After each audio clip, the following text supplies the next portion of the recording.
네. 예레미야 39장 1절부터 보시죠. 유다 왕 시드기야의 9년 10월에 바벨론 왕 느부갓네살과 그 모든 군대가 와서 예루살렘을 에워싸고 치더니 시드기야의 제11년 4월 9일에 성이 함락되니라. 예루살렘이 함락됨에 바벨론 왕의 모든 방백이 이르러 중문에 앉으니 곧 내려갈 사레셀과 삼갈루고와 황관장 살스김과 박사장 내려갈레 레셀과 바벨론 왕의 기타 모든 방백이었더라.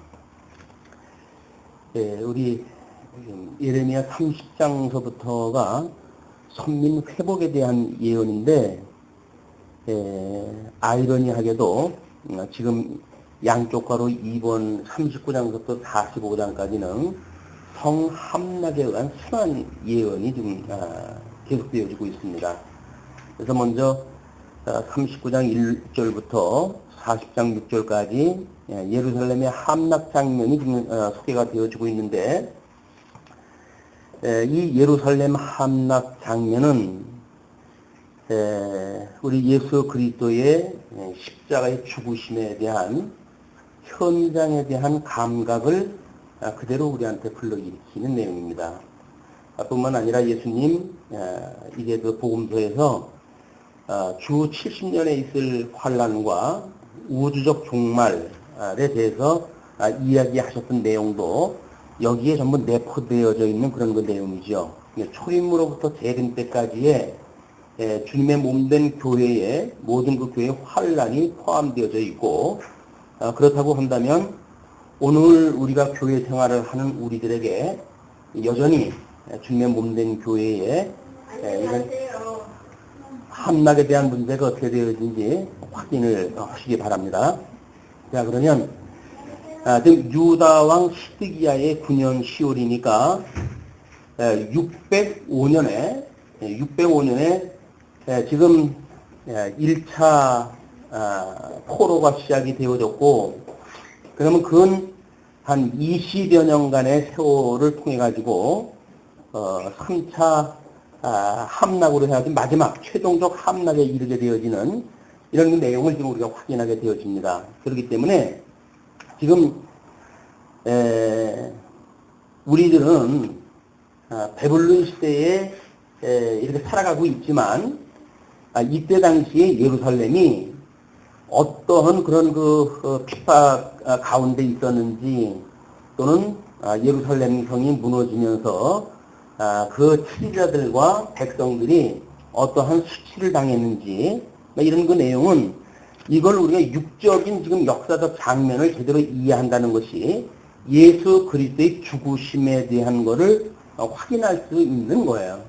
이런 거를 모르고 뭐 예수 그리스도가 뭐 나 때문에 십자가에 죽으셨다느니 이렇게 해가지고 뭔가 관념적인 우리가 복음을 깨닫게 되어지게 되면 그 관념적인 복음은 우리들의 와닿지 않습니다. 그러니까 예수를 그리스도로 믿는다는 이야기는 예수 그리스도와 함께 죽고 예수 그리스도와 함께 살았다는 이야기인데, 예수 그리스도와 함께 죽었다고 하는 우리 신앙 고백이 없으니까, 그러니까 여전히 성도들의 생활은 관념적일 수밖에 없는 거예요. 그냥 예수 그리스도와 함께 죽었다고 하는 이런 것이 우리의 이미지로 떠오르질 않습니다. 믿음으로 해가지고 문자적으로는 우리가 신앙 고백을 하는지 몰라요. 그러나 문자적으로 신앙 고백하는 것하고 우리 영혼이 정말 상한 심령이 되어져 가지고 예수 그리스도와 함께 죽었다라고 하는 이런 그 믿음을 우리가 견지하지 못한다고 한다면 여전히 관념적이고 이론적인 이런 그 신앙생활을 할 수밖에 없다. 이런 그 내용을 지금 예루살렘 이 어떤 그 성에 대한 함락 장면을 통해 가지고 우리가 한번 확인을 할 필요가 있습니다. 자, 그러면 그 1절부터 3절까지가 예루살렘 함락 장면을 좀 소개를 해 주었어요. 그러면 시드기야 9년 10월에 지금 느부갓네살이 예루살렘을 에워싸고 11년 4월 달에 지금 함락이 됐으니까 2년 동안이나 좀 에워싸고 있던 겁니다. 이 2년 동안이나 예루살렘을 에워싸고 있었던 그 대적들, 그 안에서 생명을 부지하고 있었던 백성들의 그 모습은 바로 언약자손인 예수 그리스도가 십자가에 못 박아 죽임을 당하실 때에 그를 에워싸고 있는 짐승들의 모습과 똑같겠죠. 저들이 나를 에워싸고 조롱하나이다 라고 하는 그 예수 그리스도의 그런 그 부르짖음이 지금도 여전히 주님의 몸된 교회를 에워싸고 있는 대적들이 우리를 공격하고 있는데, 그렇다고 한다면 과연 그 대적의 실체에 대해서 우리가 뭘 알고 있는가, 그 이야기예요. 예루살렘 성을 지금 2년 동안이나 에워싸고 있기 때문에 그 언약 백성들이 환난을 당하는 것은 육적으로 감각할 수 있는 좀 역사적 사건입니다. 이 역사적 사건인데, 우리 예수님이 오셔가지고 십자가에 죽으신 것은 이미 우리들 시대로부터 2000년 전의 이야기예요. 그럼 2000년 전 예수님이 돌아가셨던 그 사건은 복음서를 통해서 밖에는 우리가 확인할 수가 없겠죠. 근데 복음서에서 역사적인 사실로 예수님이 돌아가셨던 그 장면들, 이런 것들을 어떻게 구약의 역사를 통해 가지고 이런 모형적으로 또는 예표적으로 또는 그림자적으로 보여져 있는 개념을 우리가 파악하는가라고 하는 문제는 바로 예수 그리스도와 함께 죽는다고 하는 우리 성도들의 삶과 직결되어져 있다, 그 이야기예요. 예수와 더불어 죽고 예수와 더불어 살았다고 그러면서 여전히 우리를 에워싸고 있는 짐승 권세 속에 우리가 살아가고 있으면서, 그러면서도 불구하고 세속이 뭔지, 음료 권세가 뭔지, 짐승 권세가 뭔지, 전혀 어둠의 권세에 대해서 우리가 감지를 못하고 있다고 한다면, 그렇다고 한다면 우리는 복음에 대한 걸 문자적으로 이해하고 있다, 그 이야기예요. 그게 자칫 우리가 종교 생활이라고 하는 걸로 연결되어지는 거라고 한다면, 이런 예루살렘 성이 함락되어지는 그 장면에 우리들이 지어져가는 성전이니까 우리가 예수 그리스도 안에서 이 죽어가는 우리들의 모습이 발견되지 않는다고 한다면 이 복음과 나의 신앙생활은 동떨어져 있는 겁니다. 그럼 객관적인 성경 공부를 하는 걸로 끝날는지는 모르겠죠. 그러나 우리가 성경을 통해서 우리 하나님 섭리하시는 걸 공부한다고 한다면 이 예루살렘의 함락은 예수 그리스도의 죽으심이고, 예수 그리스도의 죽으심은 주님의 몸된 교회에 대한 지금 이 환란이란 말이에요. 근데 우리는 너무 평안한 시대에 살고 있잖아요. 무슨 환란? 예수 믿고 복 받고 잘 살고 있는데, 이렇게 했을 때 우리는 이 복음에 대한 내용이 변질되어지고 우리 일신상의 삶을 위한 복음으로 이게 전락되어 버리니까 성경이 말하는 예수 그리스도와 함께 죽는다고 하는 그 본질에 우리가 미치지 못하게 된다. 그냥 예수 그리스도와 함께 죽는다고 하는 이것이 신앙생활의 본질이라고 우리가 끊임없이 확인했다 해가고 있는데, 오늘 특별히 이제 예루살렘 함락의 장면이니까 여기서 어떻게 예수 그리스도의 죽으심을 우리가 확인했다 하고, 또는 주님의 몸된 교회에 대한 환란을 우리가 이해를 하고, 물론 세계말적으로 요한계시록에서 이야기하듯이 짐승권세와 음녀권세가 주님의 몸된 교회의 그 성도들을 압제하는 그런 그 때에 이르기까지 지속적인 거야. 그래서 이 공시적으로 해서는 지금 현재가 요한계시록의 그 장면이 주님의 몸된 교회에서 지금 직접 이루어지고 있단 말이에요. 그 이루어지고 있는데 요한계시록은 멀 미래의 거고, 예수님 오셔서 고난받은 건 먼 그 과거의 것이고, 현재는 예수 믿고 잘 먹고 잘 살면 되는 걸로 끝나버리니까 이 복음이, 우리가 깨닫는 그 복음이 실질적인 건가 아니면 관념적이고 이론적인 건가 라고 하는 것을 한번 검토를 해볼 필요가 있다는 겁니다. 자, 그러면 그 예루살렘이 함락되어진 그런 때에 예레미야가 그렇게 참 애원을 갖다 하듯이 하나님의 계획을 설명을 했고 예언 활동을 했고, 그럼에도 불구하고 듣기 싫은 소리를 갖다 했다고 해가지고 옥에 가두고 했던 그런 그 시드기야가 과연 어떻게 되어지는지 그 내용을 우리가 한번 봅니다. 유다 왕 시드기야와 모든 군사가 그들을 보고 도망하되 밤에 왕의 동산길로 쫓아 두담 샘문을 통하여 성읍을 벗어나서 아라바로 갔더니 뭐 나라를 위하고 뭐 나라 때문에 자기가 나라의 왕이기 때문에 항복을 안 하고 전부 이게 하다가 거짓말이에요. 지금 적군이 쳐들어오니까 함락되어지니까 도망가는 이런 그 시드기야의 모습을 우리가 보게 되죠. 이것이 초라하기 짝이 없는 하나님께서 모형적으로 세워졌던 왕들의 모습입니다. 이 왕의 모습에서 우리는 어떠한 그리스도의 그런 그 모습을 발견할 수 없어요. 그래서 우리는 예수 그리스도에 이르러서 온전케 이루시는 주님 아니면 구약 성경의 어떤 인물도 우리가 모델로 삼아가지고 그분처럼 살았으면 좋겠다 라고 하는 샘플을 우리가 만들면 안 되는 거예요. 신앙생활은 끊임없이 윤리적으로 뭐 인격이 어떻고 뭐가 어떻고 이런 걸 가지고 우리가 신앙생활에 빠져버리게 되면 본질을 보지 못하고 마치 허수개비와 같은 이런 자들의 겉모습을 보고 신앙생활에 우리가 모델을 삼게 되어진다. 기독교의 윤리가 뭐 이런 그 윤리의 모습이 없다는 게 아니에요. 그러나 이 어떤 지푸라기 같은 이런 그것이 기독교의 윤리가 아니라는 거지요. 기독교의 윤리는 적어도 예수 그리스도 안에서 죽으로 많지 우리가 죽으면 죽으리라라고 하는 건 많지 그런 그 윤리의 모습으로 드러나는 거지. 이렇게 지의 어떤 이해관계에 따라서 때로는 도망도 가버리고 자기가 뭐 다스리던 백성들 나몰라라 하고 내팽개치는 이런 그 윤리가 아니라는 거예요. 이런 그 모습을 우리가 이게 어디에서 그냥 생긴 건가 하는 거를 우리가 한번 에스겔 12장 12절을 보시죠. 지금 에스겔 선지자를 통해 가지고 하나님께서 어떠한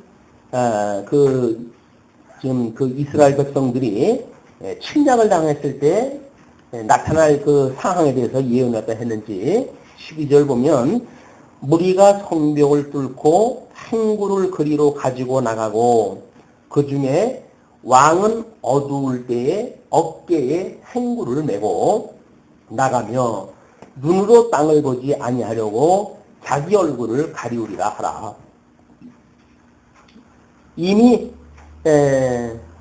그 성벽을 뚫고 그리고 자기가 그 필요했던 항구를 짊어지고 그리고 도망가는 이런 그 모습이 지금 예언이 되어졌어요.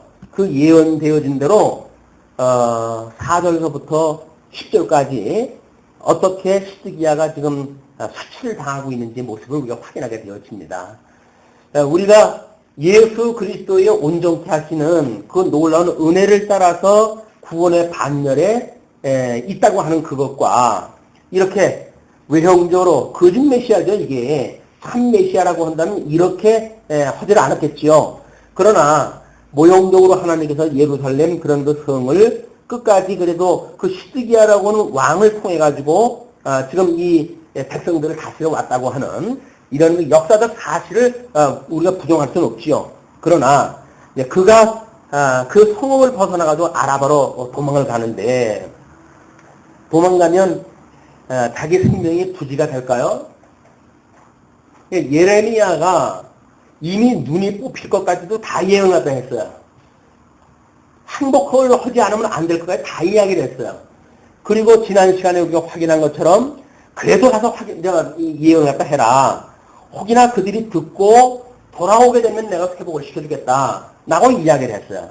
그러면 하나님께서 그렇게 말씀하실 적에는 이 시드기야가 돌아올 거라고 믿어졌기 때문에 그렇게 예언을 하게 하셨을까요? 아닌 거예요. 시드기야라고 하면 변명하지 못하게끔 지금 끊임없이 듣지 않는 자에게 듣게 하는 거예요. 하나님의 이 말씀은 듣는 자는 들어가지고 이 어떤 그 생명에 이르게 되어지겠죠. 그러나 이걸 듣지 못하게 되면 멸망으로 따라갈 수밖에 없는 거예요. 그래야 나중에 할 얘기가 있죠. 그래서 하나님의 말씀을 어떤 듣는 우리들의 자세도 마찬가지인 것 같아요.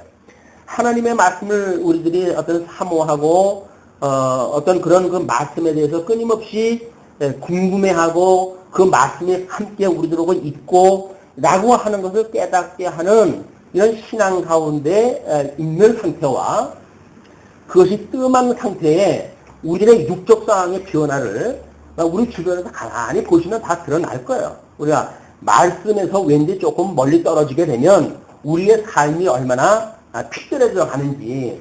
그러니까 하나님을 사랑하시니까 그렇죠. 하나님이 사랑하는데도 불구하고 말씀을 등한히 여기는데 하나님께서 내어버려 주신다고 한다면 그거는 우리 하나님 앞에 참 무서운 일인지 모르죠. 그래도 우리 하나님께서 이렇게 그때그때 우리를 붙들어 주시고 말씀을 듣게 하시고 그래서 예수 그리스도와 함께 우리가 죽고 사는 실질적인 우리 신앙생활에 우리들로 하여금 이렇게 예수 그리스도 안에 있게 하신다고 하는 그것이 하나님의 은혜라는 거예요. 이런 그 은혜를 그냥 은혜라고 해가지고 내 멋대로 하는 것이 은혜다 이 개념이 아니죠. 이건 도저히 인간으로서 할 수 없는 그런 상황인데 주님께서 붙들어 주신다는 거예요. 그게 감지가 되는 거 아니겠어요?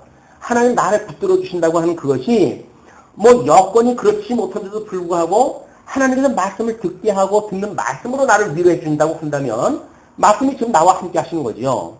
그러나 만약에 말씀을 듣는 거에 흥미가 없다고 한다면 그러면 이제 우리들한테 내적으로 영적으로 이미 깊은 병 상태에 있는 것이다. 예레미야의 그 말을 듣지 않았던 시드기야가 갈대아인의 그 군대가 그들을 따라가잖아요. 그들을 따라서 여리고 평원에서 시드기야에게 미쳐 그를 잡아서 데리고 하마 땅 림나에 있는 바벨론 왕 느부갓네살에게로 돌아가매 왕이 그를 신문하였더라. 결국은 붙잡혀가지고 신문을 당하게 되어지는데 이때 당시에 신문당하는 그런 그 모습은 우리가 그림으로 대충 봐서 알죠. 자기의 적국 왕 앞에 무릎을 꿇고 그리고 자기의 썼던 왕관을 벗어가지고 적군 왕한테 드려야 되는 거예요. 그러니까 시드기야 왕이 무릎을 꿇고 지금 왕관을 벗어가지고 적군 왕한테 주는 그런 그 모습이 예수 그리스도가 이 땅에 오셔가지고 십자가에 못 박아 죽임을 당하시는 이런 평화의 왕으로 오셨던 예수님께서 십자가에 못 박아 죽으시는 장면이 그대로 이렇게 우리한테 보여지죠. 뿐만 아니라 만약에 주님과 더불어 살아가는 성도들의 삶도 세속적인 것에 대하여 우리가 무릎을 꿇고 우리가 헛된 영광을 위해 가지고 그리스도로 말미암았던 의의 영광의 면류관 또는 은혜의 영광의 면류관 그걸 벗어가지고 사단에다가 우리가 이렇게 바친다고 하는 걸 한번 연상할 때 해보십시오. 우리가 신앙생활 했어요. 예수 그리스도의 그런 은혜로 또는 평강으로 해가지고 구원을 우리가 노래했고 그리고 구원의 감격을 가지고 신앙생활 해왔단 말이에요. 근데 어느 정도 살다가 맨날 그냥 그 얘기가 그 얘기고 예수님이 우리 구원했다고 하는 그런 그 이야기에서 한 발짝도 못 나가니까 그럼 정말 우리 구원해 주셨다는 거야. 뭐야 이거. 세상은 이렇게 좋은데 내가 그러면 어떻게 살란 말이야? 그냥 할 수 없이 우리 세속에 빠져들어갈 수밖에 없지요. 그러나 세속에 빠져들어가는 그런 그 모습이 이 시드기야 왕처럼 무릎을 꿇고 하나님께 주셨던 면류관을 벗어가지고 사단에게 주겠다고 하는 그런 그 모습을 연상한다고 한다면 우리는 옷깃을 여미게 될 거예요. 하나님 말씀 앞에 옷깃을 여미게 되겠죠. 아니 어떻게 우리에게 주셨던 그 면류관을 벗어가지고 적군의 그런 사단한테 그걸 갖다 바칠 수밖에 없는 그거를 사단이 우리 걸 빼앗아 간다 여러 가지로 표현이 되어지고 있지만 신약 성경에서는 여전히 그 모습이란 말이에요. 그러니까 사단에게 무릎을 꿇는다고 하는 그런 그 이야기는 성령의 소욕에 의해서 살아가야 될 성도들이 육체의 소욕에 의해서 빠져들어가져 있다고 하는 그거를 모르고 좀 살아가는 개념이니까. 그러면 성령의 소욕에 우리가 이렇게 깨달음을 주지 않는다고 한다면 영적 예배라고 하는 것은 우리한테 있을 수가 없잖아요. 성도의 영적 예배라고 하는 것은 하나님의 선한 뜻을 분별하는 것으로부터 나오는 건데 하나님의 선한 뜻을 분별하지 못하고 영적 예배를 드린다는 이야기는 거짓말이에요. 왜냐면 영적 예배 구조가 그렇게 되어 있으니까. 그냥 하나님의 선한 뜻을 분별하고 그리고 주님의 주신 믿음의 분량만큼 우리가 생각을 다 하지요. 그러나 아주 안 한다고 한다면 하나님 뜻 분별하는 게 아니잖아요. 하나님의 뜻을 분별한다는 이야기는 말씀을 듣고 우리가 뭐 깨닫고, 아, 이게 하나님의 선한 뜻은 이건데, 근데 나는 믿음이 없어가지고 그렇게 못 살아간다. 라고 하는 믿음의 분량만큼만 우리가 살아가는 일일 수는 있어요. 그러나 하나님의 선한 뜻이 무엇인지도 분별하지 않는다고 한다면 이미 구원받은 성도로서의 영적 예배는 지금 진행되어지고 있지 않다는 거예요. 그걸 우리가 영적으로 깊은 잠에 들어가져 있는 겁니다. 뭐 두 눈만 벌떡벌떡 뜨고 살아가는 거지.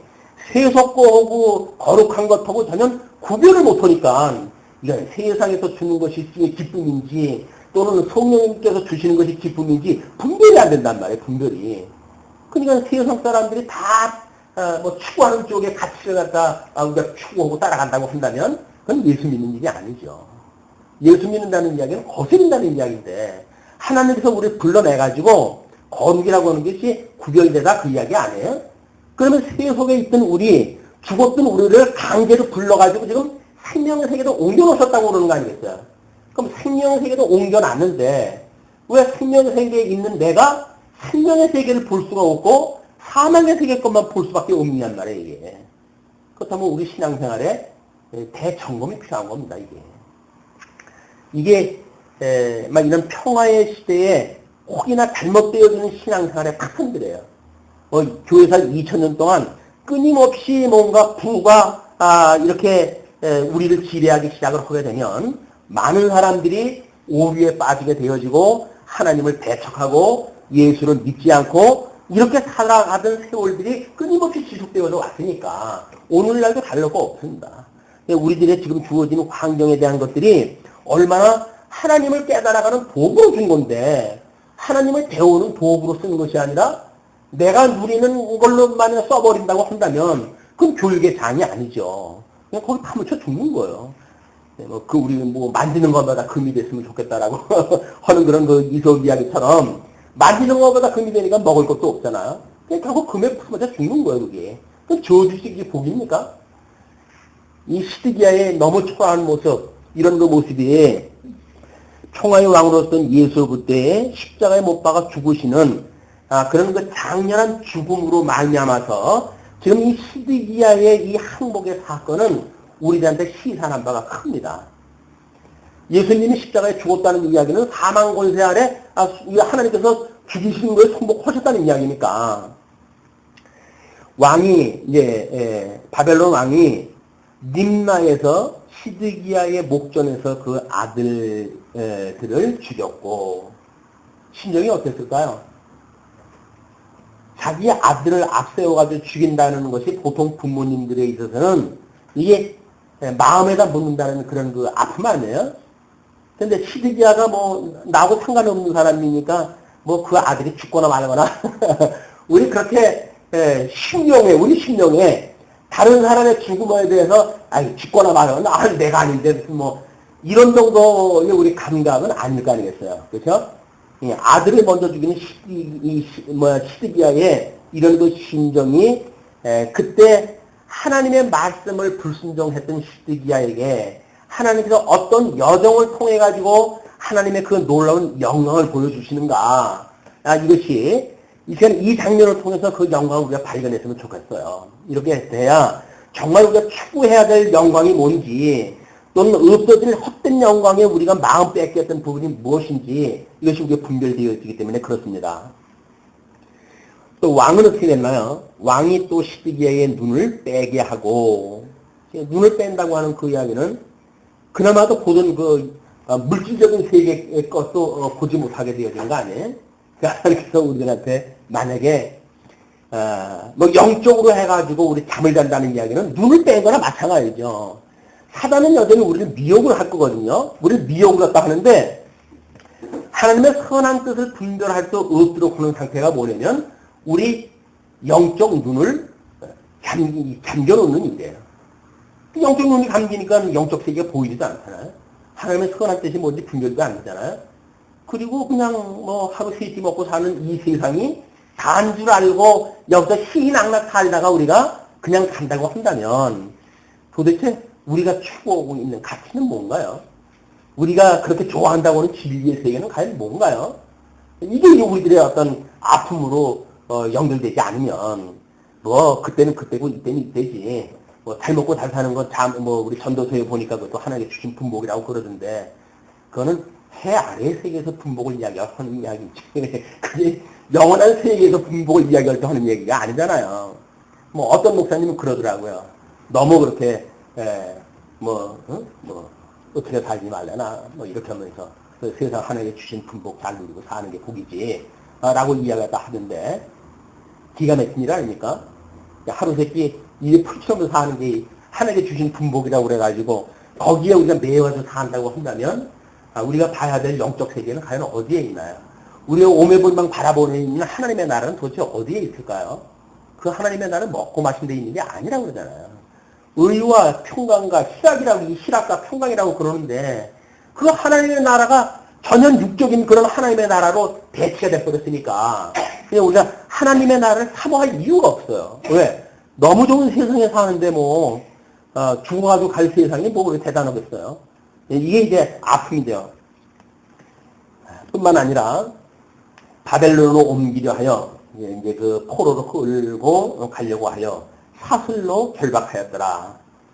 이미 바벨론의 포로가 되어지기 전에 시드기야는 사슬로 해가지고 결박이 되어집니다. 우리 예수님께서 우리들한테 우리 교회 학교 아이들 노랫말에 그런 게 있잖아요. 뭐 우리 예수님이 오셔가지고 우리 구원했다 했을 때 우리를 얽매였던 쇠사슬을 끊게 하셨다고 그래요. 끊게 하셨다고. 그런데 눈에 보이는 쇠사슬로 꽁꽁 묶인 채 우리가 끌려간다고 한다면 이건 뭐 내가 느껴지는 거니까 끌려가지요. 그런데 사단이 만약에 우리를 장악을 해가지고 저 끌고 가고 있다고 하는 걸 한번 연상해 보셨습니까? 우리 로마서로부터 계속 했던 이야기가 그거 아닌가요? 우리 중생인에게는 두 마음이 있어가지고 성령의 소욕을 따라왔을 때는 우리가 주의 종으로 살아가는 거지만 그러나 육신의 소욕에 따라서 갈 적에는 이게 죄의 종로로서 하는 거예요. 이게 죄의 종로로서. 종이라니까요. 이 종이 한 단계 더 나가면 새 살로 묶어놓는 거예요. 이게. 그러니까 우리가 이 사망 권세 안에서 이 사망 권세에 의해 가지고 쇠사슬에 의해서 꼼짝을 못하고 움치고 뛸 수가 없는 거예요. 지금. 그런데도 불구하고 영적 감각이 없으면 어떻게 느껴져요? 나는 자유롭다. 이렇게 해요. 자유롭다. 자유롭다고 우리의 생각이 들어요. 정말 진정 자유인가요? 진리가 우리를 자유롭게 해가지고 생명세로 옮겨주셨는데 이것이 자유라고 한다면 이쪽의 걸로 뭔가 살아가는 건 이게 부자유스러워야 되는 거 아니겠어요? 여기서 이거에 우리를 자유롭게 했다라고 하는 그 이야기가 이런 종의 모습이 아니라 이는 하나님의 아들로서의 어떤 신분의 변화라고 이야기를 했으니까 이 하나님의 아들이라고 하는 우리들의 이런 정체성에 대한 끊임없는 자기의 이 확인, 이것이 신앙생활의 본질이죠. 이게 우리 예수 그리스도를 믿고 우리가 하나님을 아버지라고 불렀다. 그냥 뭐 우리 로마서라든지 갈라디아서라든지 하는데 복음 이야기할 적엔 전부 이 아들이라고 하는 것에 자꾸 이 방점을 찍어줘요. 우리 신분이 바뀌었단 말이에요. 죄의 종로로 본 너희들이 이제 하나님의 아들이 됐다. 아들이 됐다는 이야기는 뭐예요? 이쪽에서 몽합성생에 의해 가지고 억지로 허리 식드는 걸 갖다가 그냥 끌려가지고 하던 그런 우리들이 뭔가 자발적으로 이제는 내가 하나님의 뜻을 분별하고 뭔가 스스로 할 수 있다고 하는 것이 아들의 자리 아니에요. 아들인데도 불구하고 맨날 시키는 거나 하고 뭐 그건 종이 되게 아들입니까? 그 아버지의 지역을 갖다 이을 자라고 한다면 마땅히 자기가 알아서 하는 거지. 자기가 알아서. 누가 보면서 예수님이 그런 예를 들어요. 하나님의 나라는 마치 주인의 곳간에서 물건을 내오는 자와 같다. 하나님의 아들이면 자기 곳간에 하나님의 집인데 거기 곳간에 뭐가 있는지를 알겠죠. 그러니까 아들인데 그걸 모르겠어요? 근데 아들이 아니고 종이면 맨날 시키는 것만 하니까 그 곳간에 왼쪽에 세 번째 장 어디에 보게든 뭐가 있으니까 끄집어와. 꺼내가지고 올 수밖에 없어요, 이게. 우리가 아들로 살아간다고 하는 이것이, 이게 자발성이라고 하는 그런 그 특별한 은혜입니다. 자발성. 스스로 뭐가 분출되어지는 거예요. 왜? 말씀의 운동력이니까 이게. 말씀의 운동에 의해서 만들어지는 거 아니에요? 그러니까 자발적으로 만들어지는 거지 누가 시켜가지고 되어지는 게 아니잖아요. 근데 이게 보통 확인되어지기 어려운 것이 아니에요, 사실은. 주님의 몸된 교회에서 자발성만 남겨놓고 우리가 뭐 끊임없이 말씀을 공부해가잖아요. 하는 거 보면 이걸로 해가지고 뭐 상처받는 분도 계시고 어떻게 그렇게 꼼짝 들라하고 있냐 그래. 이게 상처가 나죠. 왜? 이게 없으니까 어떤 한쪽 성공을 갖다 다 해야 되니까 짐이 무거워지니까 이 자발성이 없기 때문에 그런 거예요. 이게. 그럼 이 자발성이라고 하는 건 순전히 뭐 그런 걸로만 되어지는 게 아니죠. 이게 어떤 몸이라고 하는 시스템에 대한 문제니까 어떻게 하향되어지는 그런 그 신분과 상향되어지는 신분에 의해 가지고 스스로 이 조직이 자발성을 만들어내는가라고 하는 그것도 이게 교회에서 하는 일이에요. 이게 이 교회라고 하는 것이 모일 회자를 쓴 거는 끊임없이 모여가지고 이야기를 하면서 알아주는 거예요. 부부 갈등이 뭐라 그랬어요? 부부 갈등이 대화가 없기 때문에 부부 갈등이라고 하잖아요. 끊임없이 대화한다는 이야기 뭡니까? 뭐가 필요하고 뭐가 어떻게 해야 되고 이런 것들을 알고 해가지고 그래? 그럼 내가 이걸 해야 되는다라고 하는 자발성이 만들어지는 일이거든요. 그냥 내버려두면 그냥 된다고요? 육을 가지고 있는 사람들이 그냥 될까요? 그러니까 우리는 어떤 근본적이고 본질적인 거를 보고 이런 말씀 운동으로 만들어지는 교회라고 하는 조직에 대한 거는 또 우리가 이 손을 놓치게 되는 거예요. 이것이 성령께서 해주시기 때문에 물론 뭐 이렇게 해도 저렇게 해도 되지요. 그러나 우리가 이제 이 신약성경 전체의 어떤 그 목회 서신까지 가서 보게 되면 왜 책임자를 세웁니까? 책임자를 세운다는 이야기는 뭐예요? 다 각자가 알아서 하는데 거기 왜 뭐 대표를 갖다 왜 세우고 책임자를 왜 세우겠어요? 그냥 알아서 하면 되지. 책임자를 세운다는 이야기는 회의를 운영하자는 이야기예요. 시스템을. 그래야 거기 뭐 사역도 맡고 은사를 따라가지고 책임 있는 자가 뭔가 이렇게 해가지고 이 사람들을 갖다가 뭐 가르치라고 그랬으니까 이렇게 뭐 복음을 통해서 가르쳐주면서 주님의 몸된 교회의 자발성이 드러날 수가 있는 거예요. 이게 안 되게 되면 아마 모르겠어요. 10년, 20년 우리가 공부하게 되면 그렇게 될까? 근데 제가 봐서는 된다고 보여지질 않았습니다. 왜? 목회 서신에 나와져 있는 원리를 배제해놓고 그냥 우리들이 알고 있는 개념의 자발성만 이야기를 하고 있으니까 그걸로 안 되는 거예요. 지금 이 예레미야 선지자가 이 선민국가의 선지직을 감당했던 자 아니에요. 그럼 하나님의 뜻을 알려줬단 말이에요, 지금. 예. 하나님의 뜻을 지금 알려준 거예요. 이게 알려준 거예요. 그럼 여기에 무슨 이 시드기야는 왕직을 담당하고 있었던 내시 아닙니까? 그러면 선지직을 가지고 있는 사람과 왕직을 가지고 있는 사람과 뭔가 교풍이 됐어야 이 나라꼴이 되어지지. 예레미야는 다른 말을 하게 되면 듣기 싫다고 해도 옥에 가둬버리고 그 지존대로 하다가 끝내 이렇게 되어지는 거다 그 이야기예요. 여기에 조직에 우리가 의미가 있는 거예요. 여기서. 그래서 이 왕직을 가지고 있는 자와 선지직을 가지고 있는 자와 이게 뭐 특별히 제사직을 가지고 있는 대제사장에 대한 일은 지금 언급이 안 되어지고 있으니까 이제 지금 이 두 사람만 비유가 돼서 본 거죠. 자, 갈대아인들이 왕궁과 백성의 집을 불사르며 예루살렘 성벽을 헐었고 시위대장 느부사라단이 성중에 남아있는 백성과 자기에게 행복한 자와 그 외에 남은 백성을 바벨론으로 잡아 옮겼으며 그 아래 있던 수하들은 뭐예요, 결국은? 임금 잘못 만나가지고 그렇게 되어진 거예요. 우리 임금 예수 그리스도를 잘못 만나게 되면 다 사단이 끌린 대로 끌어갈 수밖에 없는 거예요. 우리의 임금 되시는 예수 그리스도를 우리가 끊임없이 사모하고 그분을 가장 부유롭게 여기고 그분을 우리가 믿고 살아가는 것이 행복이라고 절대 가치를 거기다 주어졌을 때 이 세상의 헛된 영광으로부터 우리가 자유를 누리게 되어지는데 그 예수 그리스도, 우리의 머리 대신 예수 그리스도 이분에 대한 어떤 그 이분을 부여롭게 여기질 않고 세상의 부여에 취하고 사니까 이게 술에 취해가지고 사는 사람들처럼 모든 걸 잊어버리고 살게 되어진다.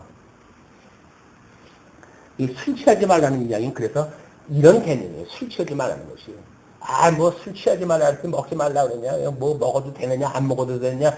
이런 쪽으로 해야지 이원론적으로 또 생각하는데 술에 취한다는 이야기는 성령에 취하는 거에 반대 개념이니까. 이거는 예수를 그리스도로 믿고 우리가 이 신령한 세계를 바라보고 살아가는 의미가 무엇인지를 아는 것이 술에 취하지 말라고 하는 개념이지. 육신으로 살아가는데 술 먹는다고 무슨 뭐 어쩌고 술 안 먹는다고 천국 가고 그러겠어요? 이런 개념이 아니란 말이에요. 그러니까 우리는 꼭 이분법적으로 설명을 이렇게 하거나 또는 거기에 나이가 이제 어떤 뭐 필요한 쪽으로 그걸 해석을 하다 해가지고 복음하고 상관없는 걸로 우리가 그걸 여기게 되어지니까 이런 차별이 있는 거다 그 얘기예요. 예, 시위대장 느부라사단이 자기 소유가 없는 빈민을 유다 땅에 남겨두고 아무 소유가 없는 빈민, 가난하고 그동안 왕도 있고 제사장이 있었거나 어떻겠거나 전혀 소외되어졌던 사람들, 왕이 있으나 없으나 아무 영향력 없던 사람들, 이런 사람들만 그냥 남겨놨어요. 참 기가 막힌 그런 일이죠. 그러면서 11절부터 지금 느부갓네살이 예레미야를 선대하는 장면이 소개가 되어집니다. 바벨론 왕 느부갓네살이 예레미야에 대하여 시위대장 느부사라단에게 명하여 가로되 그를 데려다가 선대하고 해하지 말며 그가 네가 말하는 대로 행하라.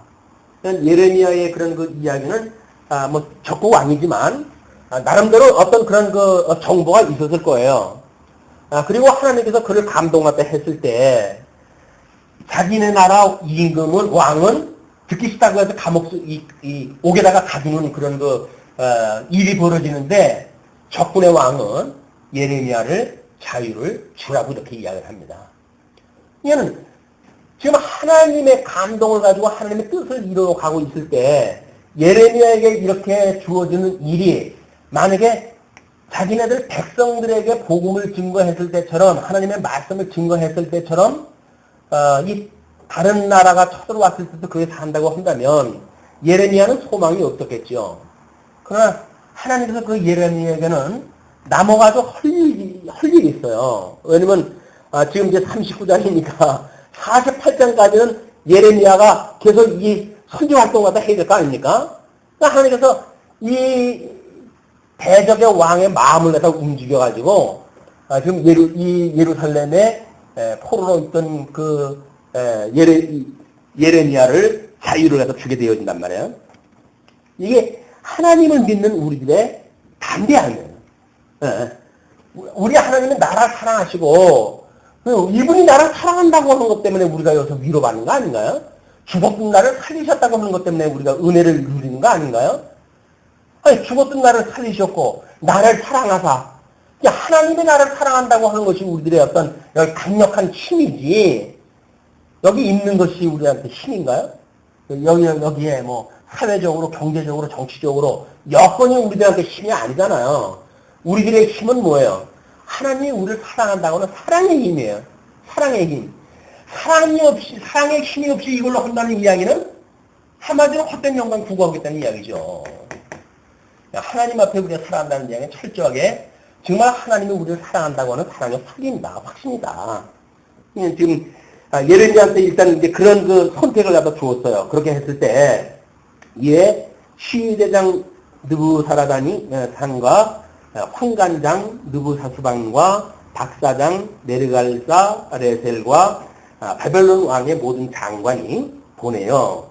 예레미야를 시위대 뜰에서 취하여 내어 사반의 손자 아하이감의 아들 그다랴에게 붙여서 그를 집으로 데려가게 하며 그가 백성 중에 거하니라.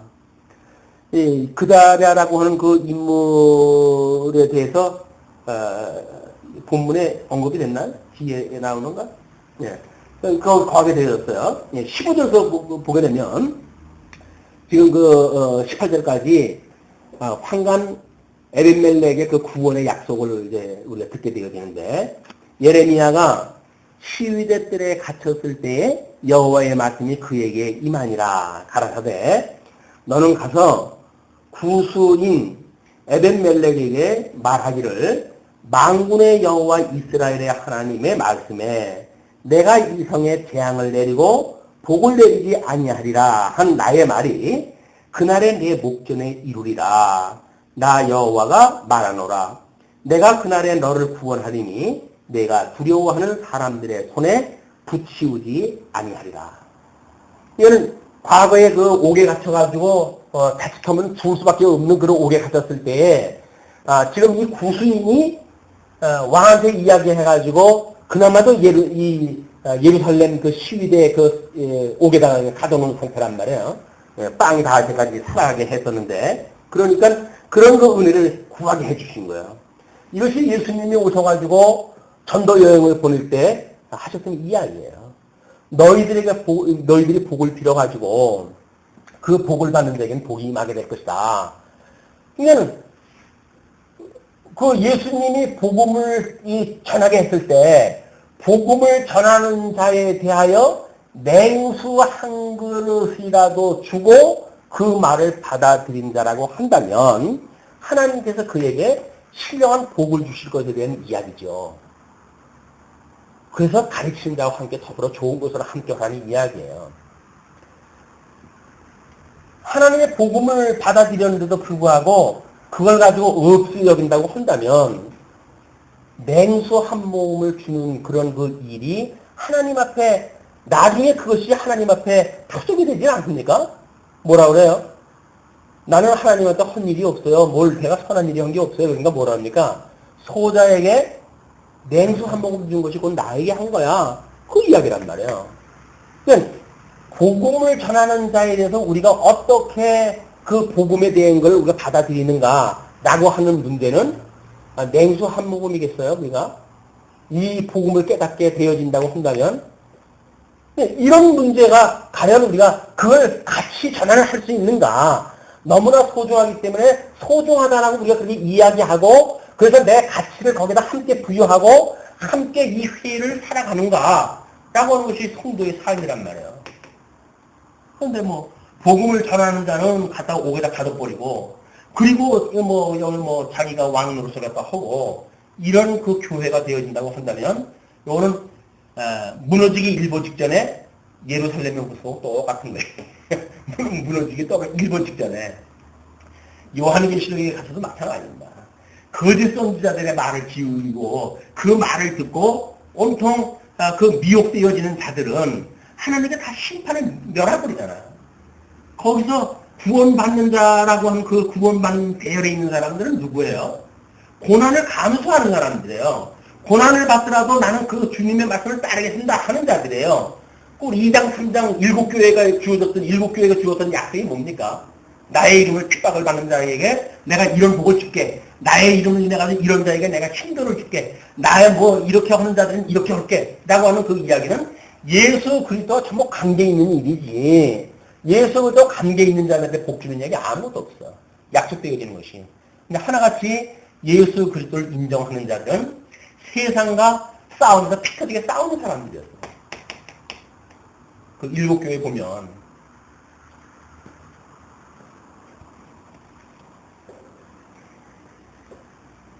예레미야가 시대 뜰에 갇혔을 때 이제 이렇게 임했어요. 너는 가서 구신 에베멜렉에게 말하기를 이렇게 이야기해라 그랬죠. 그리고 18절 내가 단정코 너를 구원할 것인즉 내가 칼에 죽지 아니하고 내 생명이 노량물을 얻은 같이 되리니 이는 내가 나를 신뢰함이니라 여호와의 말이라. 그래서 우리 소자에게도 냉수를 갖다 주는 지혜가 있었으면 좋겠어요. 이 지혜가 피차 가르친다는 이야기는 그런 그 이유에서 아주 시원한 냉수가 그냥 냉수가 아닐 거 아니겠어요? 여기에서 말씀을 이렇게 이제 요한계시록 이쪽에 있고 준비할 것이 있어 보니까 우리한테 하나님의 말씀을 묵상하라 이렇게 묵상이 뭔 것 같아요? 이방 종교에서 이야기해준 눈 감고 자선하고 있는 게 묵상의 개념이 아니라 성경에서 말하는 묵상은 목마른 사슴이 물을 찾아 헤매이는 그런 그 상태. 그게 묵상이에요. 그냥 치열하게 뭔가 말씀을 들으려고 애를 쓰는 상태가 성경에서 말하고 있는 그런 그 묵상으로 번역되어진 개념이지. 뭐 가만히 앉아가지고 묵상 눈 감고 해가지고 이 좌선 참선하는 그런 그 불교인들처럼 그렇게 하는 것이 아니다. 우리가 성경 공부라고는 치열한 싸움이에요, 이게. 성경 공부가 치열한 싸움이지 들려지는 대로 듣는 일방적인 것이 아니란 말이에요. 들려지기 싫은 걸 억지로 들으려고 하는 투쟁이에요, 투쟁. 사단 권세는 끊임없이 듣지 못하게 할 테니까 어떻게 듣지 못하는 사단과 우리 성령께서 듣게 하시는 그 말씀과를 우리가 이 주님 앞에 기도를 갖다 하면서 갈고 하는가 라고 하는 문제란 말이에요. 마치 들려지는 대로 들어가지고 내게 되어진다고 한다면 얼마나 좋겠어요. 그냥 베개만 비고 자면 다 그냥 입력되어지고 그러면 안 돼. 땀 흘리는 거 없이 그렇게 될 수가 없어요. 성경 공부는 공부가 쿵후입니다. 쿵후. 쿵후가 뭔지 아시죠? 중국의 무술 쿵후. 쿵후라니까 수련이니까 수련. 공부는 수련이에요. 공부가 무슨 눈도 보고 그냥 머리에다 입력시킨 거 공부가 아니에요. 그래서 우리가 수련 공부, 익힌 공부라고 하는 그런 그 문제에 대해서 거듭거듭 강조가 되어지는 거예요. 익힌 공부. 자, 40장을 1절부터 3절을 보게 되면 예레미야가 포로에서 풀려나죠.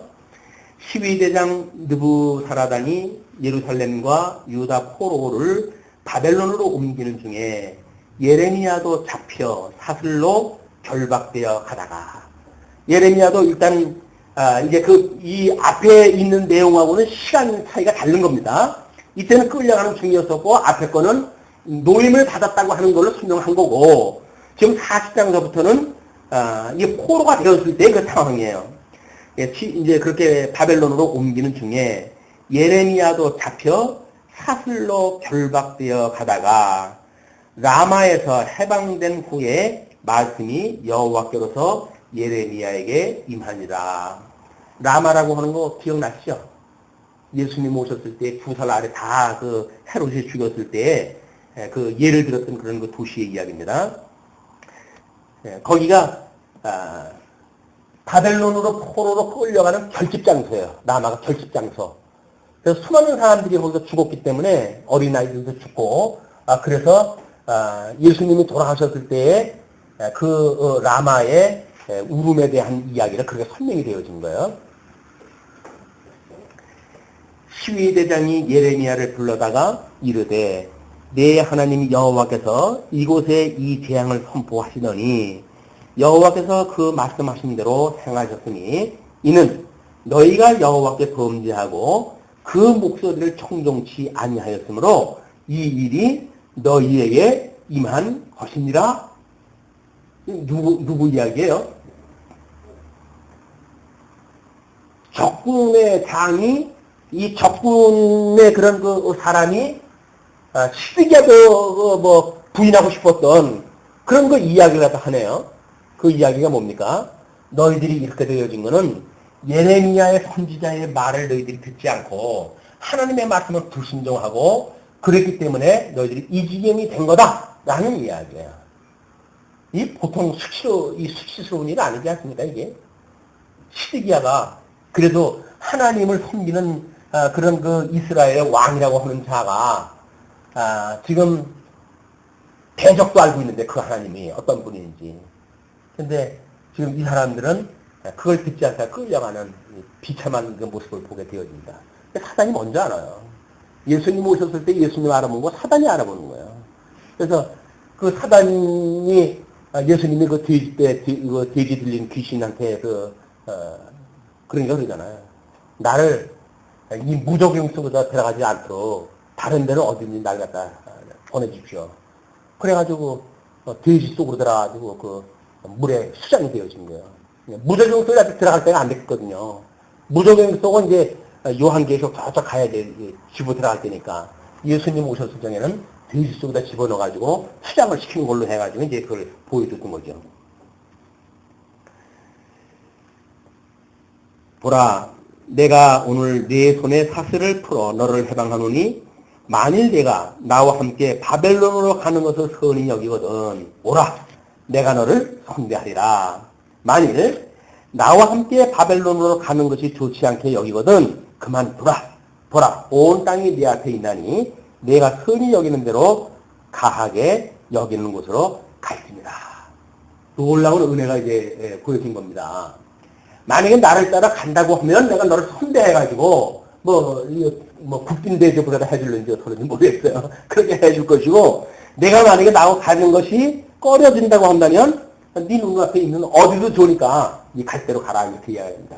어떻게 보면 하나님의 이 사역을 알고 한 그런 일은 아니겠지만 그의 마음을 움직였던 하나님께서 우리들이 주님의 몸된 교회를 사랑하는 우리들이 어떻게 살아가야 될 것인지에 대한 원리가 거의 숨어있지 않는가 이런 생각이 들어요.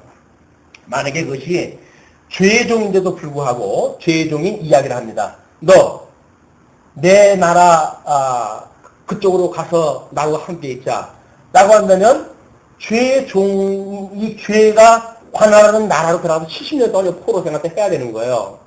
그렇다고 한다면 국빈 대접을 받으면 잘 먹고 잘 살지 모르겠죠. 그러나 포로로 끌려간 그런 그 나라의 적국에 가서 그 대접을 받는다고 한다면 그꼴이 뭐가 되겠어요? 그렇지 않겠습니까? 근데 이 사단이 그냥 그렇게 이야기하지도 않고 내가 가고 싶은 대로 하라는 거예요. 1, 2 가고 싶으면 1, 2 가고 1, 2 가고 싶으면 1, 2 와라. 내가 1, 2 가게 되면 너 국빈 대접 해줄게 그 이야기 아니겠어요? 1, 2 가면 우리 예루살렘 이제 다 놓고 거기에 총독만 하나 세워놓고 우리 물러갈 거니까 너 그거하고 같이 가가지고 잘 지내라. 어디 가든지 잘 지내라. 이렇게 이야기를 한단 말이야. 우리들의 선택이에요, 지금. 우리 사단의 왕도 아니에요. 쫄병이에요. 사단의 쫄병 중에 쫄병이 와가지고 우리들한테, 야, 너 먹거리 줄 테니까 나하고 여기서 살자. 나하고 같이 살자. 이렇게 할 수가 있다니까요. 혼내니까요. 근데 우리는 여기에 가치를 준다고 한다면, 그래, 이런 것도 못, 저도 못하냐. 나 구원받은 사람인데. 이스라엘 백성들 다 착한 백성 아니겠어요? 내가 선민인데, 하나님의 아들인데, 이런 배짱을 가지고 살아갈 수가 있겠죠. 예레미야의 선택은, 물론, 여기에 남아가지고 해야 될 일들이 아직도 있어요. 있으니까, 부득불, 예루살렘에 남게 되어지지만, 지금 적국의 왕이 예레미야한테 이런 자유를 선언을 갖다 하고 나한테 오게 되면 내가 너한테 대접을 갖다 해줄게 라고 하는 그런 그 이야기는 예수님이 돌아가실 때 사단이 미혹할 때 했던 그런 이야기가 들리지 않습니까? 그러잖아요. 네가 내 말만 잘 듣고 나한테 절하게 되면 이 천하 너한테 다 줄게 라고 이야기하잖아요. 그죠? 우리가 사단한테 이 미혹을 받는다는 이야기는 눈에 보이는 세상에 뭘 준다는 이야기예요. 어떻게 하면? 나한테 절하면 모든 걸 줄게 그 이야기예요. 그래서 저러고 그거 얻어먹으면서, 폰 잡고 사실렵니까? 아니면 그건 아니지. 라고 해가지고 그걸 수단으로 삼아가지고 이곳에 어떤 하나님의 은혜를 깨닫는 도구화를 갖다 하실 겁니까? 그것이 사망이 생명의 상침바 되어지는 거예요. 사망하고 생명은 대적 관계가 아니에요. 그리고 이 생명이 사망을 갖다 어떻게 이겨가지고 물리치는 것도 아니에요. 이긴다는 이야기는 뭡니까? 사망이 생명의 상침바 되어지는 거예요. 도구화 되어지는 거예요. 절대 가치를 깨닫게 되어지는 수단 가치화 되어지는 거예요. 근데 이게 만약에 절대 가치로 되어진다고 한다면 사망은 사망대로 존재하고 생명은 생명대로 존재하고 우리는 복음의 이 역사가 일어나지 않은 거지요. 복음의 역사는 끊임없이 사망이 생명에 상침바 되어지는 거예요. 우리가 어떻게 이 세상에 살아가면서 아직도 구원받은 우리들에게 왜 육신의 소욕을 가지고 살아가게 하십니까? 왜 그랬을까요?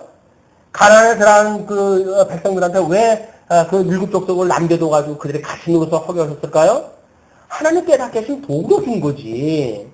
하나님을 깨닫는 도구로 이걸 써먹어야지 이걸 세상 내 한 세상 살면서 잘 먹고 잘 살겠다고 하는 쪽으로 써먹는다고 한다면 코 막고 답답하니까 그냥 복음을 안다고 하면서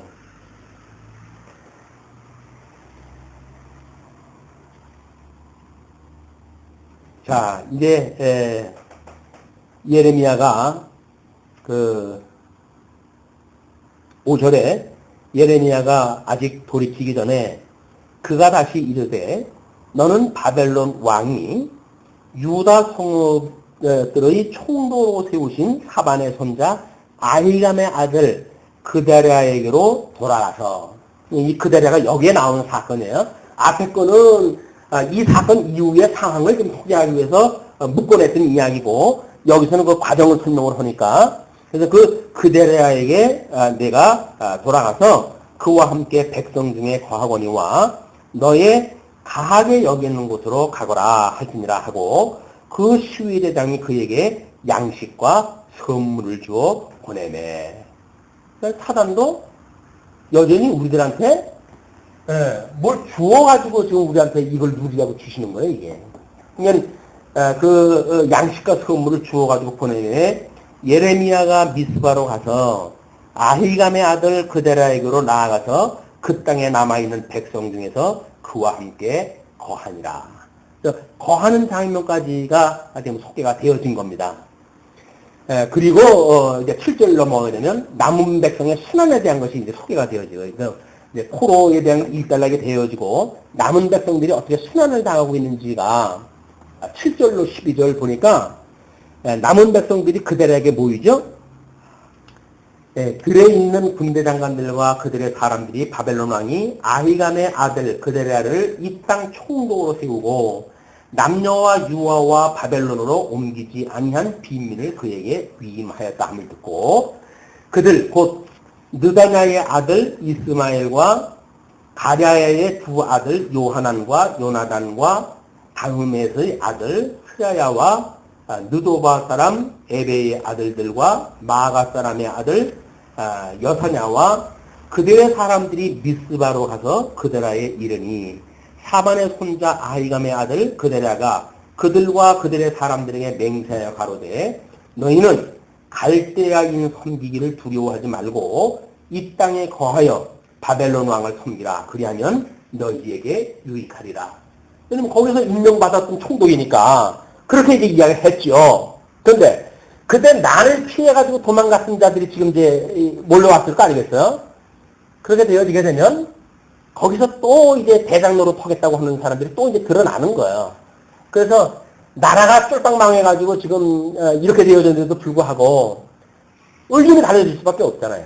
바벨론 왕이 총독을 세워준 자와 그 다음에 그것이 못마땅해가지고 도망갔던 자들이 다시 지금 몰려들어 있으니까 뜻이 다른 자들끼리 모여가지고 끊임없는 암투가 또 시작이 되어집니다. 전쟁이 시작되어져요.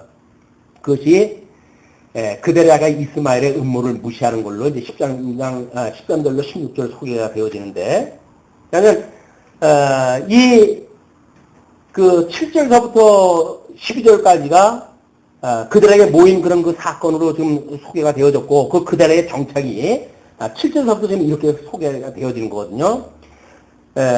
지금 그 와가지고 지금 그 10절에 나는 미스바에 거하여 우리에게로 오는 갈대아인을 섬기리니 너희는 포도주와 여름 실과와 기름을 모아 그릇에 저축하고 너희의 얻은 성읍들에 거하라 하니라.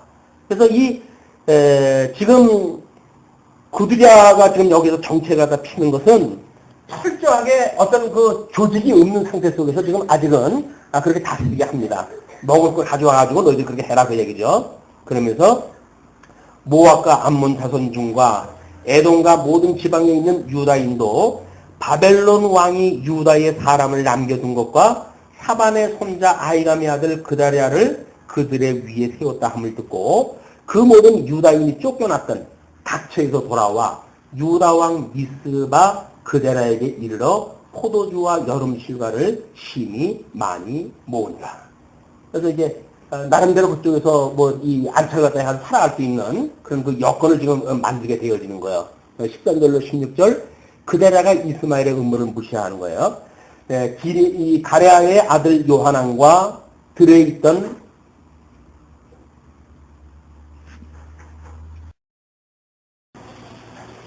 13절부터 16절까지 그다랴가 이스마엘의 음모를 무시하는 사건이 계속됩니다.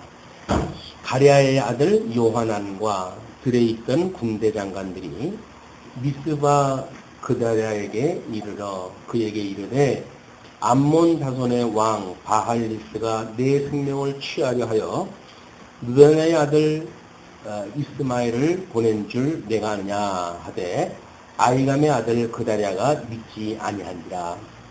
가랴의 아들 요하난이 미스바에게 그다랴에게 비밀이 말하여 가로되 청하노니 나로 가서 사람이 모르게 느다냐의 아들 이스마엘을 죽이게 하라. 어찌하여 그로 내 생명을 취하여 내게 모인 모든 유다인으로 흩어지며 유다의 남은 자로 멸망을 당케 하랴. 그러나 아이감의 아들 그다랴가 가랴의 아들 요하난에게 이르되 내가 이 일을 행치 말 것이니라.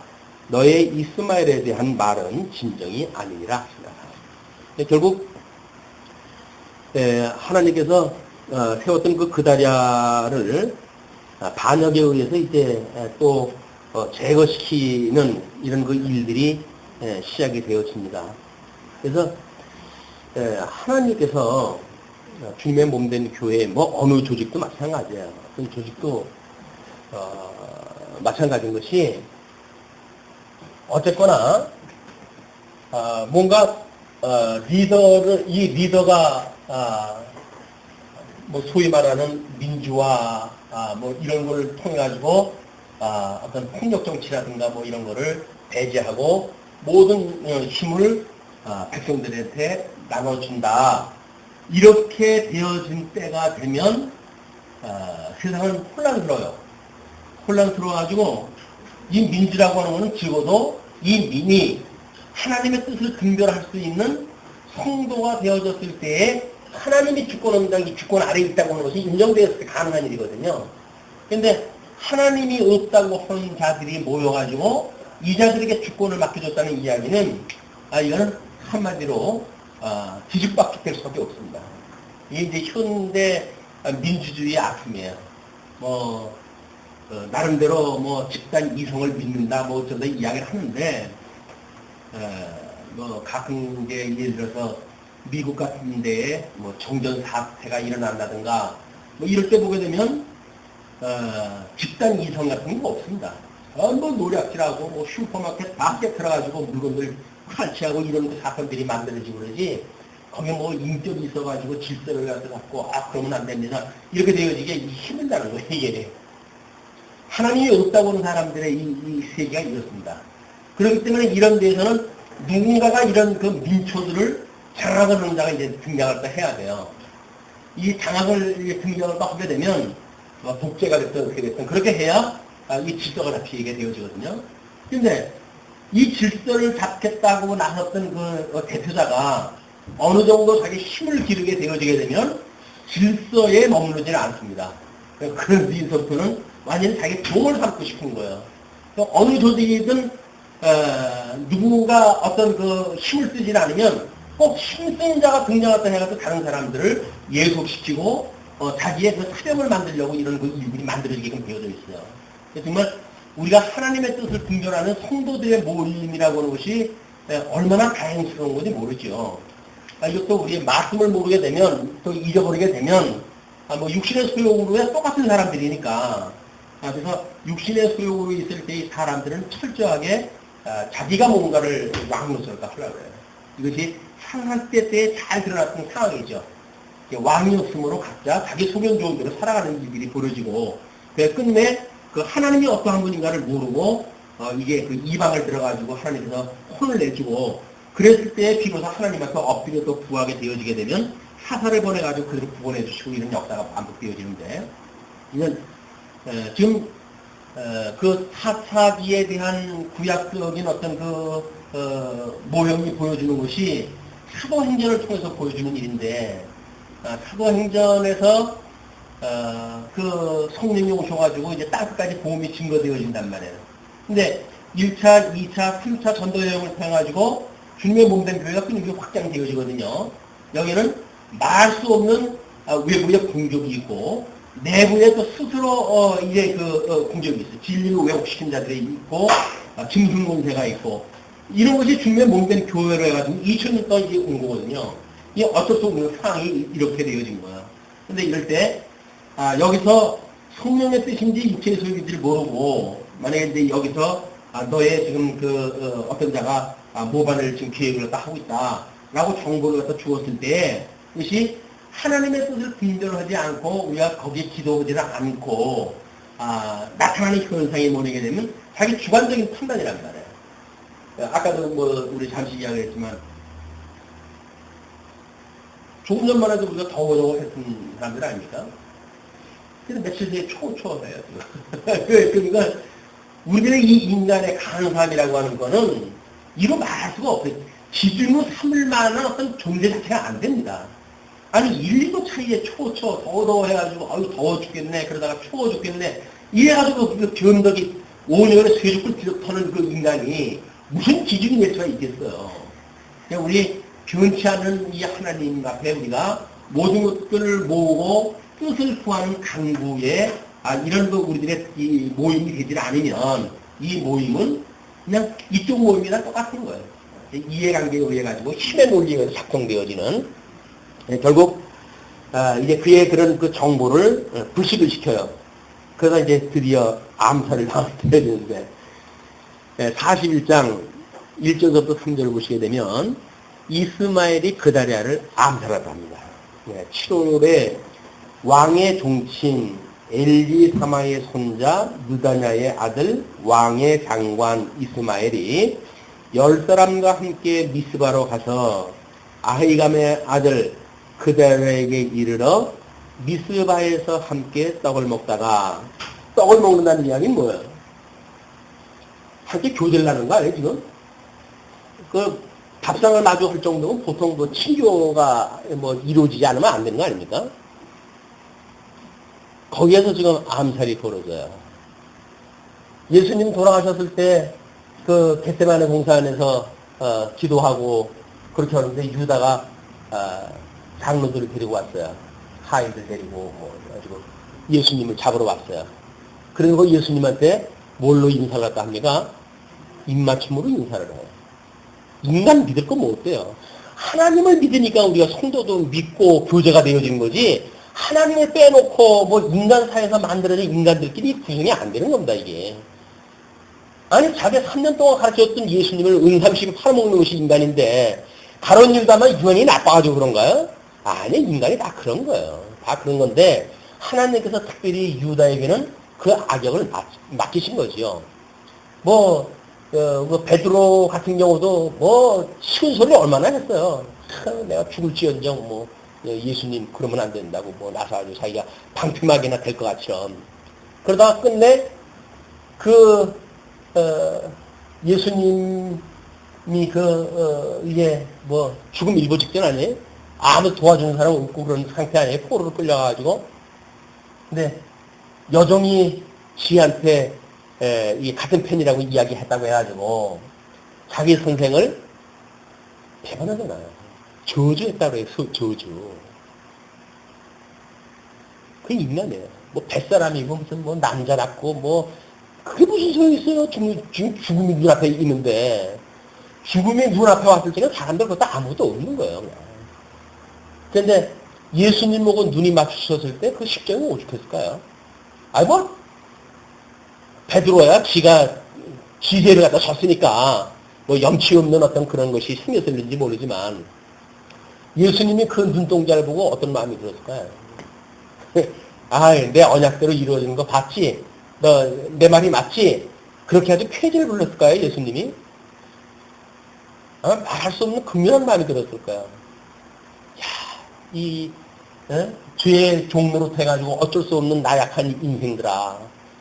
내가 생명으로 왔고 너에게 생명을 나눠줬다고 그렇게 이야기를 했고 내가 이제 하나님 나라로 가야 될 걸로 나한테 예고를 갖다 했고 가면 너희는 내 어린 양을 먹이라고 예수님이 돌아가시기 전까지는 그 얘기를 안 했지만 요한복음에 돌아가신 뒤에 이야기를 했지만 그런 사역을 맡은 자인데 예수님을 저주하고 돌아가는데 예수님이 누구 믿고 주님의 몸된 교회에 무슨 뭐 이 종교를 통해 가지고 이 일을 갖다 해가시겠어요. 성령께서 붙들어 성령께서 해가신 일이에요. 이게 인간들 소용없어요. 인격이니 어쩌니 저쩌니 해가 다 됐자 배불렸을 때 하는 이야기지.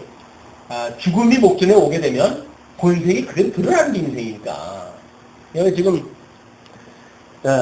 그 이스마엘이라고 하는 그런 그 사람이 지금 그 왕의 종친 엘리사마의 손자 느다냐의 아들 왕의 장관 이스마엘 그 족보를 갖다 소개했다 하는데 이거는 어쨌거나 사실은 그런 나름대로 친척에 대한 유지 뭐 이런 걸 가지고 마치 그 사람을 제거시키면 자기가 여기서 대장이 될 수 있다고 믿어지는 거지요.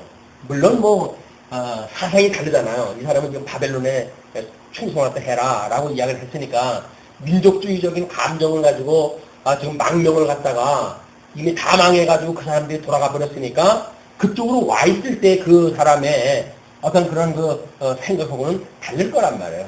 그 각자 생각이 다른 그것이 자기 뜻을 실현시키기 위해 가지고 그 식사 중에 떡상 앞에서 함께 떡을 먹다가 느다냐의 아들 이스마엘과 그에 함께한 10사람이 일어나서 바벨론 왕의 그 땅 총독으로 세운 바 사반의 손자 아이감의 아들 그다리아를 칼로 쳐 죽였고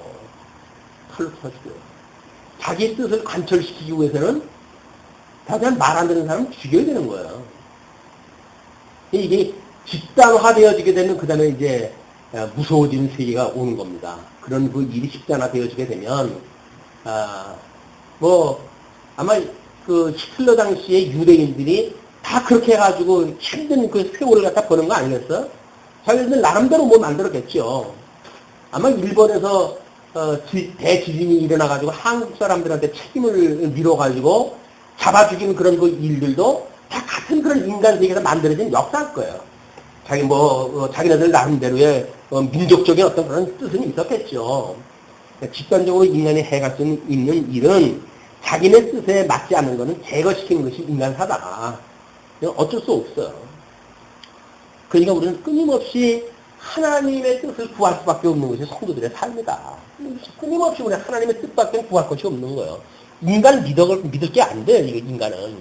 그러니까 그 하나님을 믿고 그 하나님을 믿는 가운데 주께서 세우신 사람이라고 우리가 믿어지니까 피차 주께서 부르셨다고 믿어지니까 그 하나님을 믿으니까 성도의 교제가 가능한 거지. 하나님 빼놓고 인간의 교제가 뭘 만들어간다? 안 되는 거예요. 인간의 교제가 뭐가 됩니까? 이게? 자, 예, 그렇게 그것뿐만 아니라 이스마엘이 또 미스바에서 그다리아와 함께한 모든 유다인과 거기 있는 갈대아 군사를 죽였더라. 몰살하라 시키면 몰살. 뭐 인간들이 어째 그럴 수가 있냐? 그 이야기는 남의 이야기라고 쉽게 이야기하지 마십시오.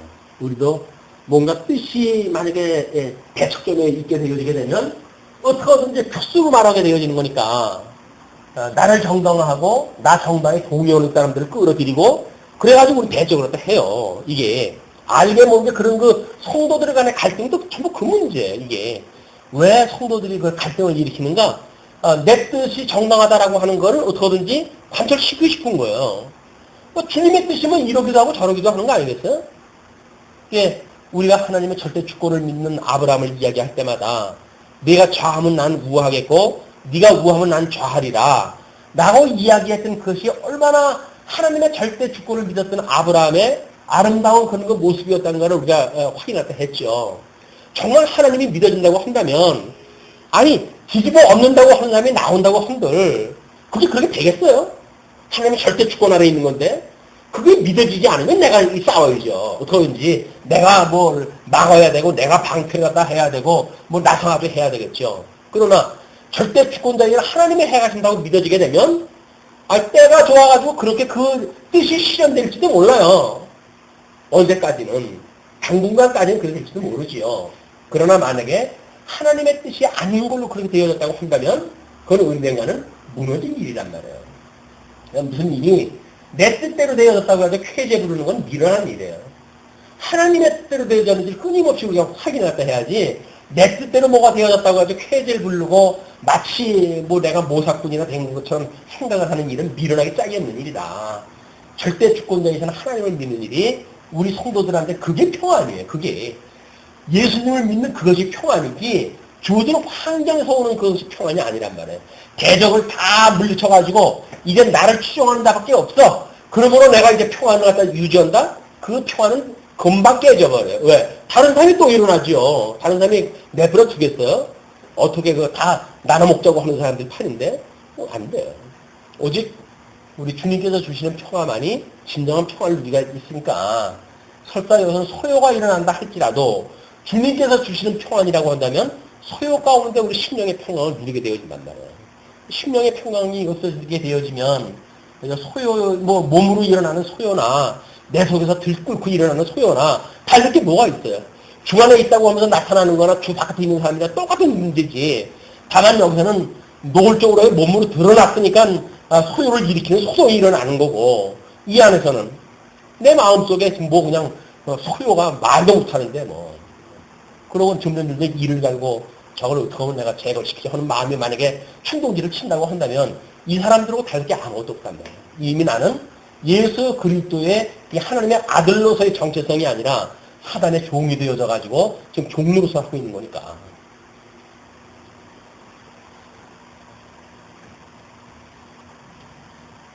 자, 이제 4절서부터 10절까지 보시게 되면 70명의 양민을 학살하게 되어집니다. 이스마엘이. 뭐 처음에 하나 죽일 때가 뭐 힘들지. 하나 죽이고 둘 죽이고 그러면 뭐 겁날 것도 없어요.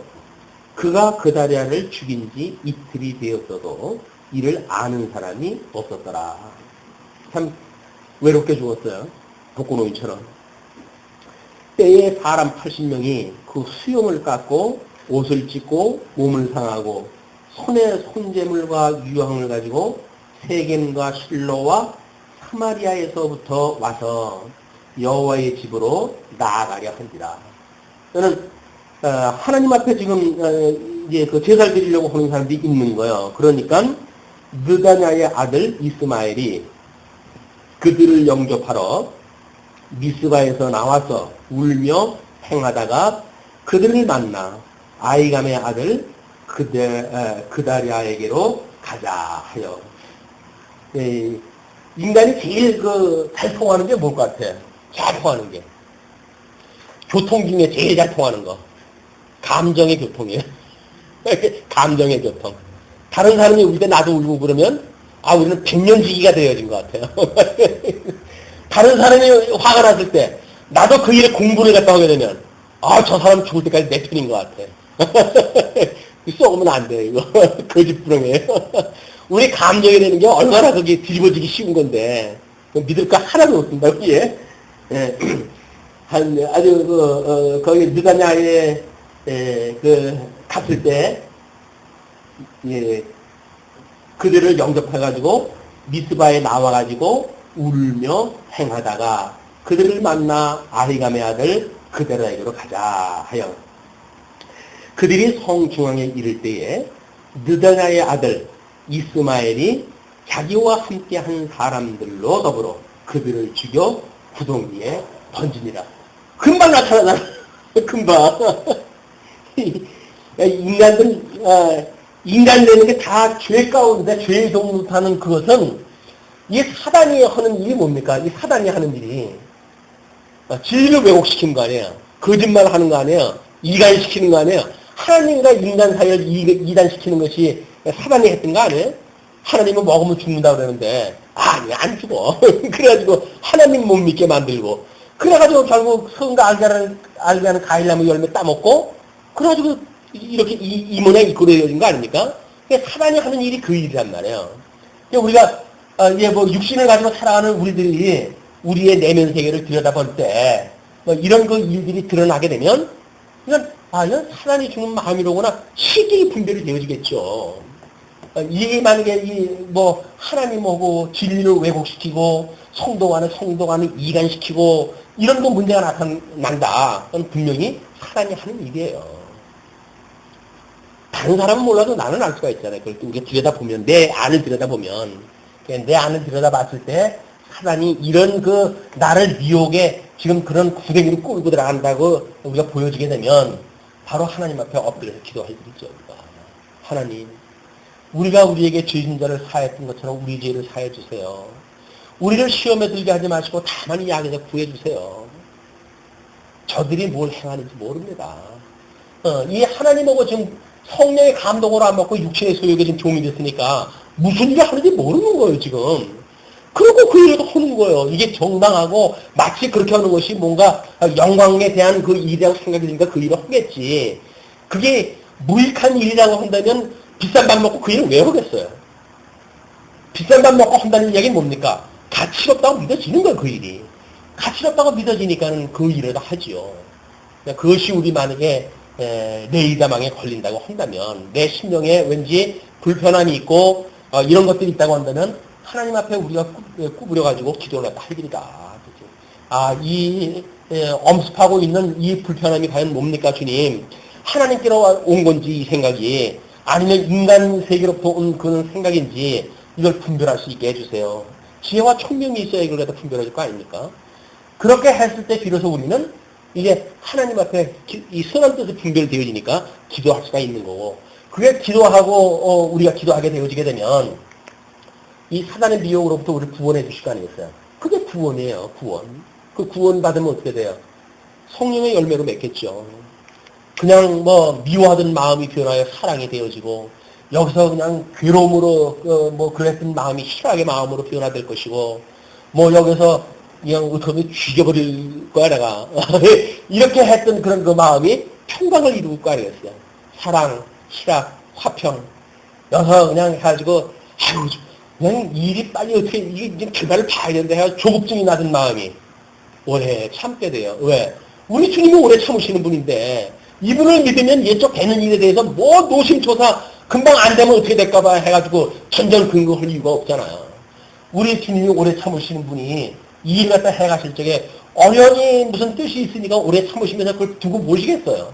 그게 믿어지게 되면 나도 주님 따라서 오래 참게 되겠죠. 그래. 하나님의 뜻이 되면 그날이 오게 되면 그때 하나님께서 준비하신 때 그때만 우리가 바라보고 살아가니까 그때를 기도하고 살아가게 되어지겠죠. 오래 참음, 자비.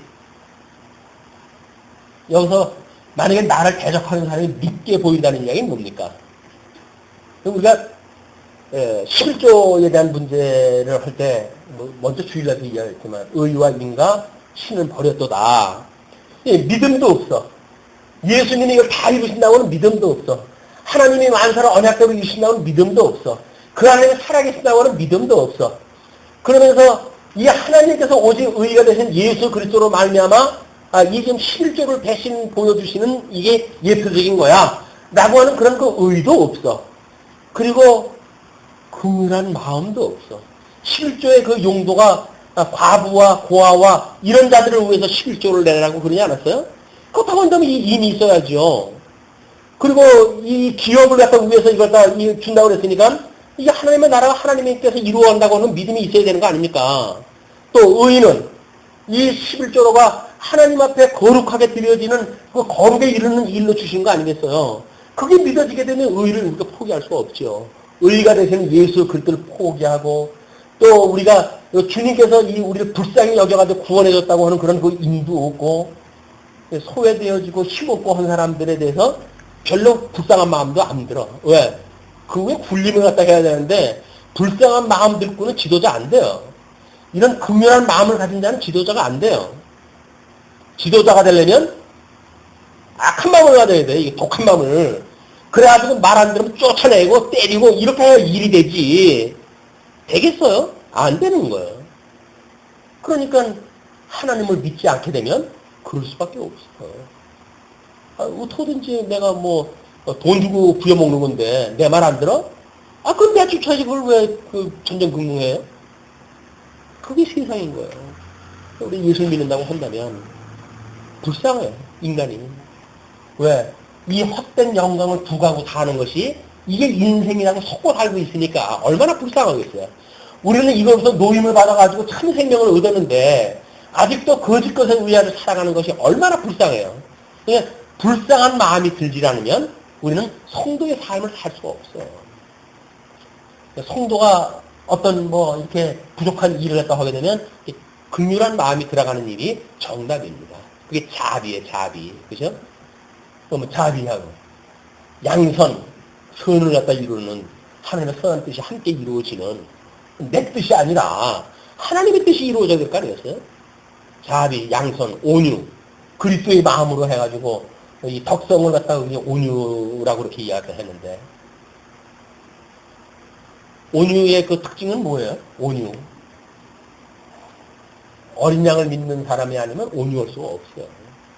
짐승권세. 이 짐승권세가 하나님 앞에 뭐 칠두시각으로 해가지고 왕관을 쓰고 있잖아요. 그 왕관이 다 뭡니까? 다른 나라 칠각하게 빼간 왕관들이 다. 이 자들이 이걸 갖다가 뭘 흉내를 낸 겁니까? 우리 어린 양 되신 예수님이 만왕의 왕 되신 분 아니겠어요? 이분께서 많은 이 면류관을 쓰고 계셔요. 그런데 이거를 흉내낸 것이 짐승권세다. 그러니까 어린 양 권세가 짐승권세를 이길 수 있다고 하는 것이 하나님의 능력을 믿는 사람들이에요. 세상에 어떤 힘을 가지고 뭐가 이겨진다고 믿는 거는 어린 양 권세를 믿는 게 아니죠. 어린 양 권세를 믿는 거는 짐승 권세 아무리 뭐 칠두시각의 용의 권세를 할지라도 어린 양 되시는 우리 예수 그리스도가 만왕의 왕으로 이기시는 분이에요. 최종적 승리를 갖다 이루시는 분이에요. 과정적으로 우리가 지는 것처럼 보인다 할지라도 어린 양 권세를 믿는다고 한다면 우리는 온유한 심정을 갖게 되죠.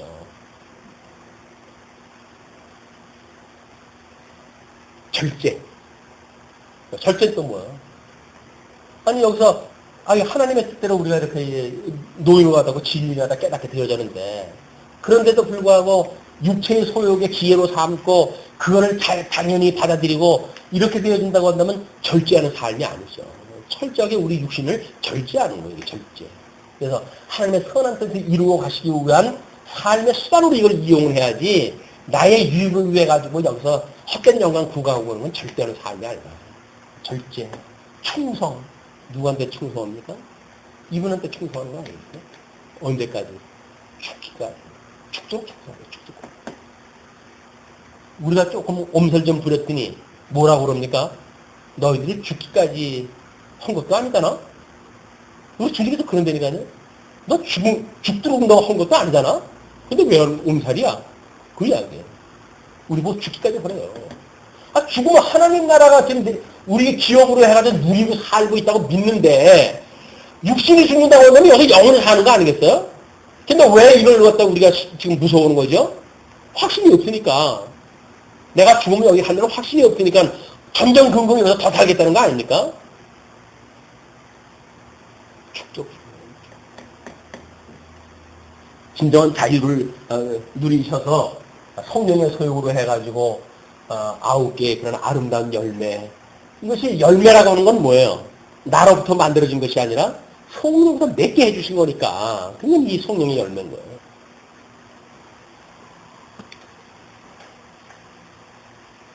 어디 가다 이 얘기가 나오죠. 네. 자, 8절. 그 중에 10사람은 이스마엘에게 이르기를, 지금, 몇 명이 지금 제사를 드리러 갔어요? 80명이 갔잖아요.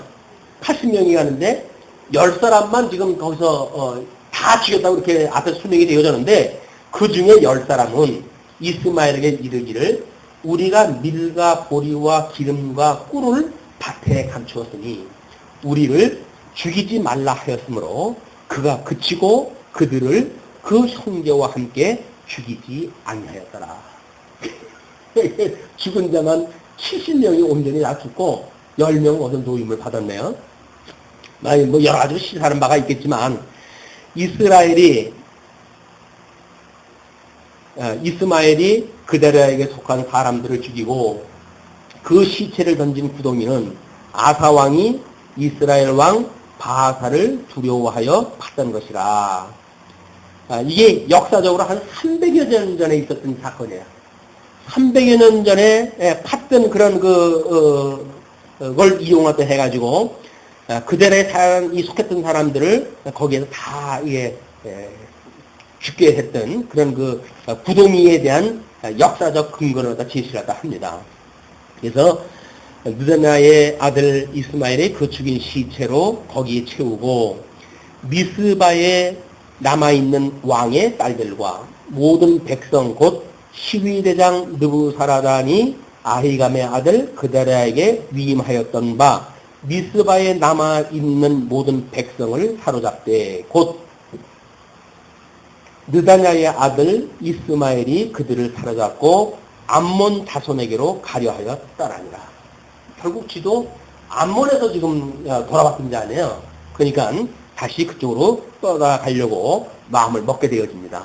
그때 11절부터 15절까지 이스마엘의 반란을 진압한 요하난이 등장을 해요.